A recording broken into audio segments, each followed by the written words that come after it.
There you go. Hi, everyone, and welcome to Peace Beyond Borders as we present these talks to you. It's my pleasure to join you from a pagan perspective. I'm David Moore, and my religion is love. I'm here to talk with you about real and lasting peace and make suggestions about our trajectory as a community moving forward. Peace. What is peace? Peace is widely known to be the absence of war or aggression and calmness and tranquility, right? Peace is associated with relaxation and trust, with comfort and contentment. Peace brings images of smiles, sleep, and signifies the absence of stress.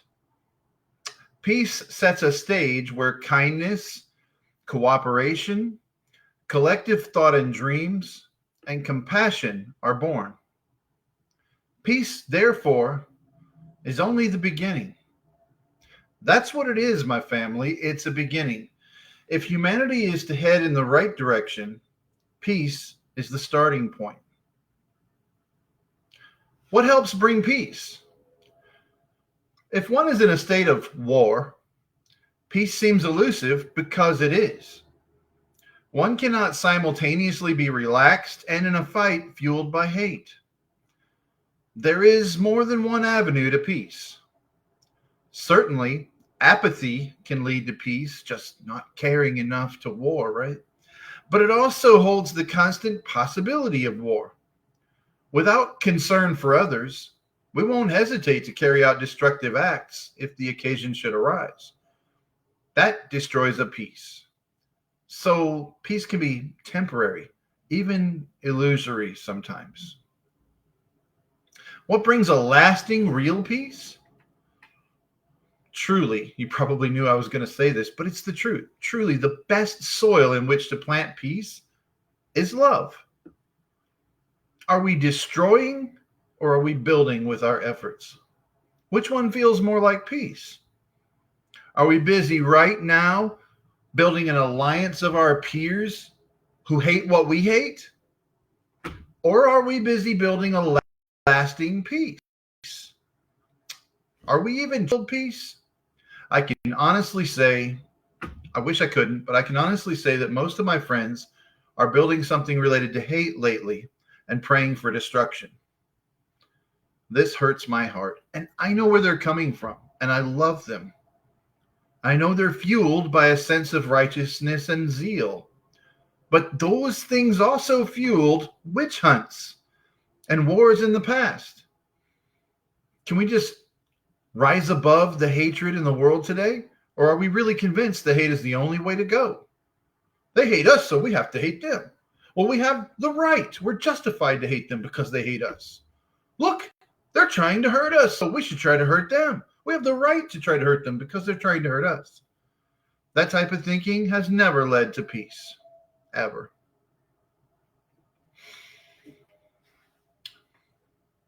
So, how can we build peace now? As I said, the best soil in which to plant peace is love. Let me expand on that. Can you close your eyes and focus on the things that you love? I can. Doesn't it bring a sense of inner peace?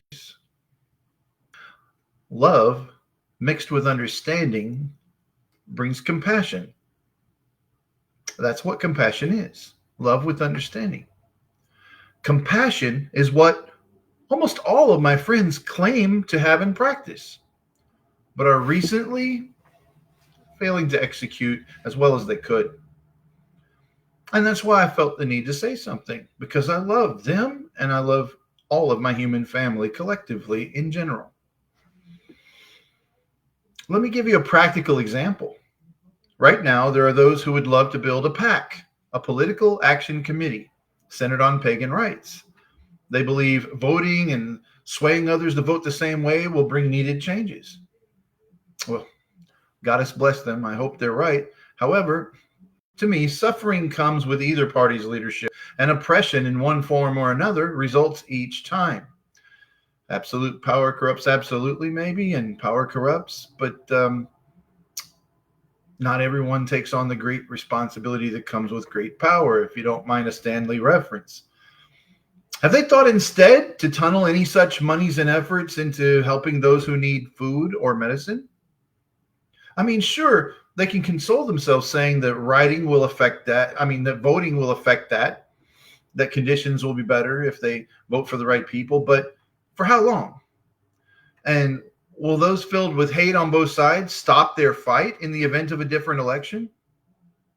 No. The rivalry will persist. The war will persist in such a case. It just goes back and forth, teeter totter. The hate will continue. However, if pagans take the lead in feeding those who are in need, rather than simply complaining about the reason for their need, which all major parties share some responsibility for anyway, worldwide. What will Christian churches maybe feel the need to do? Probably to try and outdo us rather than undo us, and to feed even more people. That's the direction our differences should lead us to, a healthy competition to help others. That can be where our focus is. That can become a positive outcome. It is in times of difficulty that we can find our best strengths and that our heroes are born and show themselves. When we're together rather than at war with each other. That is what it means to find peace and to build peace. It doesn't come from war. It comes from positive building efforts. It comes from compassion. It comes from love and understanding. We all know that Christian organizations already raise millions of dollars per year to help feed, house, and clothe those in need. We know that they fund children's hospitals and humanitarian efforts. If any of us see them as our rivals, why on Mother Earth are we not intent to outdo their kindness and see if we can do any better? Are the few of them who are truly against us inciting us to war instead? Is that where we want to put our resources? Is that even building at all?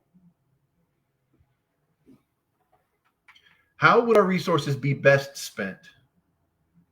Trying to bribe politicians or trying to save lives and feed the hungry directly? How many pagan homeless shelters are there?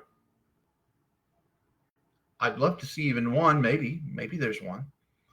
How many medicine programs? Do we fund Doctors Without Borders? We have a few food banks. We do. And I'm so proud of that. But we can do better.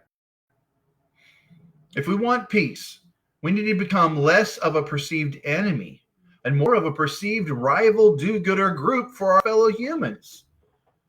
Will the poor and helpless benefit from a war? No. They will benefit from real assistance. It's hard to hate those who extend a helping hand to those in need on a regular basis, isn't it? War just sets us up for even more hate.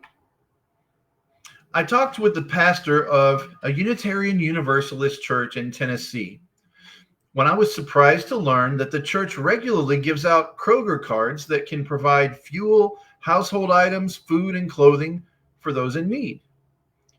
She said to me that this is the real full-time job for a minister, and that church services were an additional member service. My friends, I love witchcraft, and I love my witches. Don't get me wrong.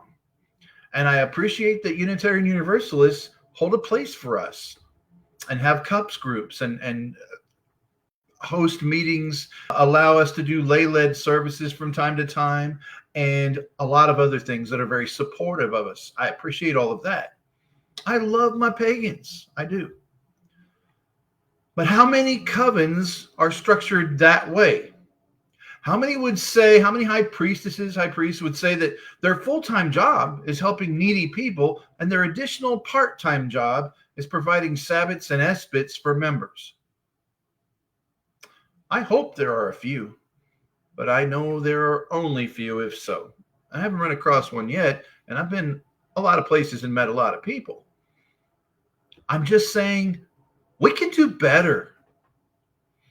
We need to do better. We need to win others with goodness, not try to destroy them with more badness. Yes, they have practiced badness, some of them horrible things. And just adding more horrible things to the collective human karma isn't going to fix our relationship with our planet or with each other. Prove me wrong. Teach me how it's going to fix anything. I'm serious. We need to win others with goodness, not try to destroy them with more badness. It bears repeating.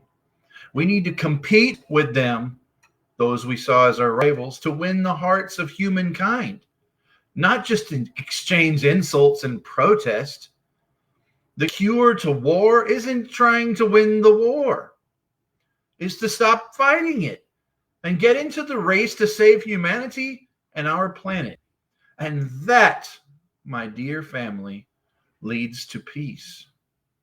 I love you all, and I hope you have a fantastic day.